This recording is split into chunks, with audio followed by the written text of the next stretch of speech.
Hi friends, welcome back to my channel.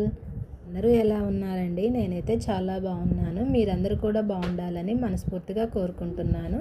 ఇక ఇవాల్టి video వచ్చేసి బ్లౌజ్ని ఏ విధంగా కట్ చేయాలో చూపించబోతున్నాను. ఎప్పుడూ కూడా క్రాస్ కట్ బ్లౌజ్ కటింగే చూసాం కదా అండి. ఇదైతే సాదా బ్లౌజ్ అండి. అసలు క్రాస్ కట్టు సాదా కట్టు అనేది ఎలా ఉంటుందో చూపిస్తానండి. ఇలా బ్లౌజ్ని తిరగలు తీసేసి ఇలా ఉక్సుల పట్టీ దగ్గర నుంచి ఇలా చంక వైపు పట్టుకుంటే మరీ సాగదీయకూడదండి. ఇలా కొంచెం స్ట్రైట్గా అయితే ఉంటుంది. అలా స్ట్రైట్గా ఉంటే అది స్ట్రైట్ కటింగ్ అండి. అదే క్రాస్ కట్ బ్లౌజులకి అయితే చాలా క్రాస్ అనేది వస్తుంది. ఇలా అంటే సాదా కటింగ్ని మనం రెండు రకాలుగా కట్ చేసుకోవచ్చు అండి. ఇలా విడివిడిగా బ్యాక్ పార్ట్ ఫ్రంట్ పార్ట్ విడివిడిగా కట్ చేసుకోవచ్చు.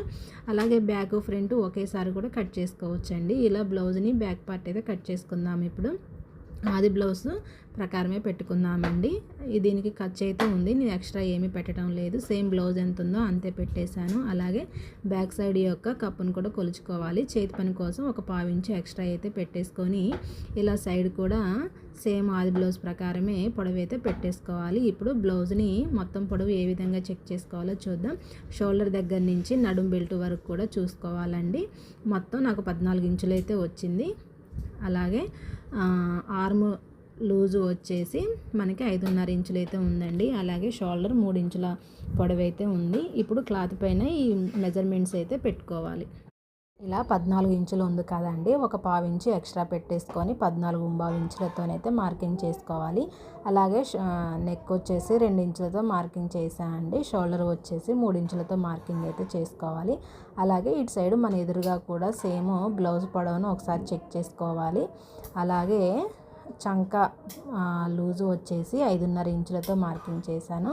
ఇలా మార్కింగ్ చేసుకున్న అన్నింటిని కూడా ఇలా లైన్స్ అయితే డ్రా చేసుకోవాలండి. ఇప్పుడు ఆర్మ్ రౌండ్ కోసం 1.5 ఇంచులు, రౌండ్ నెక్ కోసం 1 ఇంచుతో అయితే మార్కింగ్ చేసి రౌండ్గా అయితే మనం మార్కింగ్ అయితే చేసుకోవాలండి. ఇక్కడ షోల్డర్ దగ్గర ఒక పావించు లోపలికని కట్ చేసుకోవడం ద్వారా షోల్డర్స్ అనేవి జారకోకుండా ఉంటాయి. అలాగే ఈ స్కేల్ సాయంతో మనం చంక అనేది ఇలా రౌండ్గా అయితే మార్కింగ్ చేసుకోవాలి. ఇలా ఈ మార్కింగ్ మొత్తాన్ని కూడా మనం సేమ్ యాస్టీస్గా కట్ చేసుకోవాలండి. ఫస్ట్ టైం కనుక ఈ వీడియో చూస్తున్నట్టయితే మన ఛానల్ని సబ్స్క్రైబ్ చేయండి ఫ్రెండ్స్.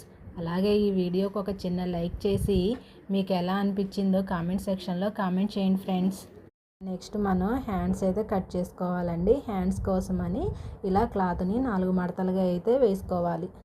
హ్యాండ్స్ చివర్లో ఏమన్నా క్రాస్ ఉంటే కట్ చేసుకోవాలండి, లేకపోతే హ్యాండ్స్ అనేది కరెక్ట్గా అయితే రాదు. ఇక ఇప్పుడు ఇలా కట్ చేసుకున్న తర్వాత ఆది బ్లౌజ్ హ్యాండ్స్ తోటి అయితే మనం చెక్ చేసుకోవాలండి.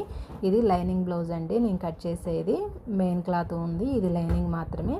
నేను లైనింగ్ బ్లౌజ్కి హెమ్మింగ్ చేయను కనుక ఒక పావించు ఎక్స్ట్రా మాత్రమే తీసుకుంటానండి. బ్లౌజ్ హ్యాండ్స్ పొడవు ఎంత ఉందో అందుకు ఒక పావించు ఎక్స్ట్రా మాత్రమే తీసుకుంటాను. ఎక్స్ట్రాతో కలిపి 10 ఇంచులు అయితే ఉందండి. 3 ఇంచులు డౌన్ కోసం మార్కింగ్ చేశాను.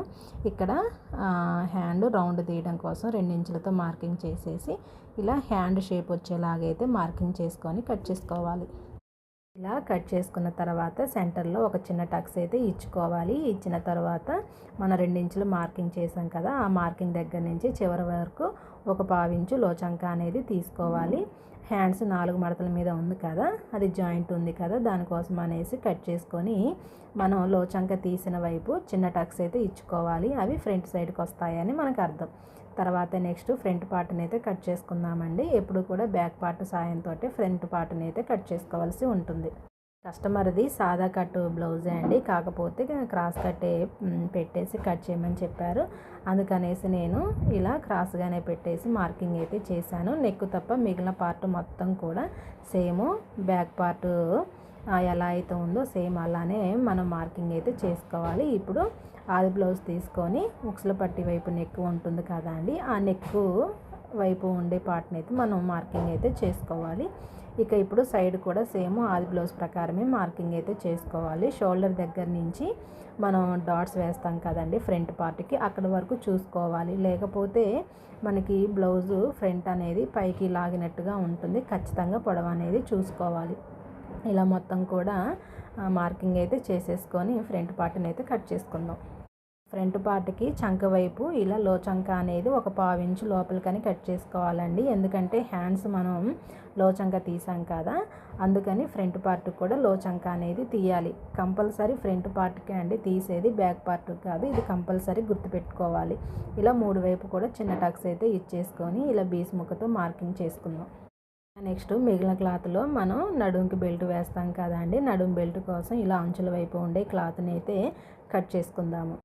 తర్వాత ఈ మిగిలిన క్లాత్లో షేప్ బెల్ట్ అయితే కట్ చేసుకుందామండి. షేప్ బెల్ట్ కోసం 4 మడతలుగా వేసుకోవాలి. ఎందుకంటే మనకి 2 షేప్ బెల్టులు అవసరమవుతాయి కనుక 4 మడతలుగా వేసుకున్నాను. ఇలా ఆది బ్లౌజుతో చూసుకోవాలండి. కాజల పట్టీ ఉంటుంది కదా, కాజల పట్టీ వైపు ఉండే పార్ట్తోనైతే మనం మార్కింగ్ అయితే చేసుకోవాలి. ఇలా మార్కింగ్ షేప్ అంటే షేప్ మనకి ఏ విధంగా ఉంటుందో తెలుసు కదా, సేమ్ ఆ షేప్ లాగా మార్కింగ్ చేసేసుకొని కట్ చేసుకుందాము. ఇక్కడ అంచుల వైపు ఉంది కదా అండి, మనకి ఉక్సుల పట్టీకి సరిపోతుందో లేదో అనేసి అక్కడున్న క్లాత్ కూడా కొంచెం అయితే కట్ చేశాను. ఇంతేనండి, బ్లౌజ్ కటింగ్ చూసారా, ఎంతో ఈజీ అండి. మీరు కూడా ఇలా కట్ చేయండి, చాలా ఈజీ అంటే ఈజీ. Bye friends.